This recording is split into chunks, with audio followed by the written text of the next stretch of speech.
ইরানে আমেরিকা ইসরায়েলের হামলার পর মধ্যপ্রাচ্য জুড়ে উত্তেজনার মধ্যে সৌদি, কাতার, আরব আমিরাতের বড় বড় ব্যবসা প্রতিষ্ঠানে রহস্যজনক হামলা হচ্ছে। এর মধ্যে সৌদির সবচেয়ে বড় তেলের কোম্পানি আরামকোতে ড্রোন হামলা হলে নড়েচড়ে বসে বিশেষজ্ঞরা। ইরান এই হামলা অস্বীকার করে। এরই মধ্যে চমকপ্রদ তথ্য দিল এক আমেরিকান সাংবাদিক। সৌদি ও কাতার নাকি অনেক মোসাদ এজেন্ট গ্রেফতার করেছে। মধ্যপ্রাচ্য জুড়ে হামলা ও উত্তেজনার মাঝে সৌদি আরব ও কাতারে ইসরায়েলি গোয়েন্দা সংস্থা মোসাদের বেশ কয়েকজন এজেন্টকে গ্রেফতার করা হয়েছে বলে জানিয়েছেন আমেরিকার বিশিষ্ট সাংবাদিক ও জিওপলিটিক্যাল বিশ্লেষক টাকার কার্লসন। সোমবার গভীর রাতে দ্য টাকার কার্লসন শোতে তিনি কথা জানান।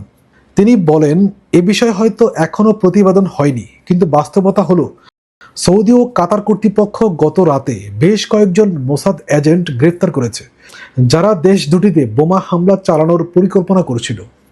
তিনি আরো বলেন, এটা বেশ অদ্ভুত ও যৌক্তিকতাও রাখে না, তাই না, যে কেন ইসরায়েলিরা এই দুটি উপসাগরীয় রাষ্ট্রে বোম্বিং করতে চাইবে, অথচ তারা নিজেরাও ইরান দ্বারা আক্রান্ত।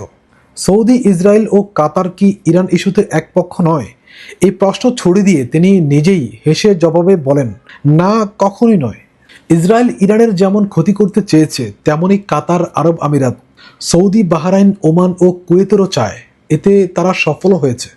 ইহুদিবাদী সন্ত্রাসীদের অবৈধ রাষ্ট্র ইসরায়েল ইচ্ছাকৃতভাবে আমেরিকার আরব মিত্রদের মাঝে অস্থিতিশীলতা সৃষ্টির চেষ্টা করছে বলেও উল্লেখ করেন তিনি।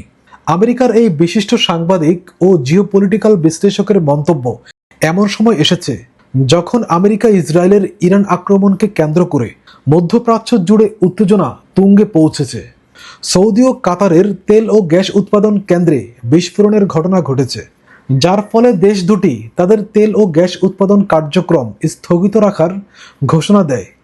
এর জন্য মিডিয়াগুলোতে ইরানকে দায়ী করে আসা হচ্ছিল, কেননা দেশটি তাদের সর্বোচ্চ প্রধানের মৃত্যুর পর উপসাগরীয় রাষ্ট্রগুলোতে অবস্থিত মার্কিন ঘাঁটিগুলোতে ও ইসরায়েলে হামলা তীব্র করেছিল। অপরদিকে ইরান এক বিবৃতিতে সৌদি ও কাতারের তেল গ্যাস উৎপাদনের শোধনাগার কেন্দ্রে হামলা চালানোর বিষয়টি নাকচ করে দেয়। এর জন্য দেশটি ইসরায়েল ও আমেরিকাকে দায়ী করে।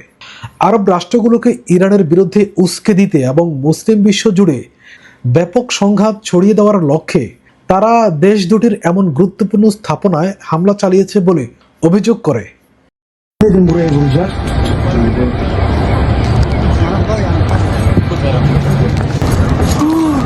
Просто музыка получается, что-то горело, смотри. Это, по-моему, какой-то огонь.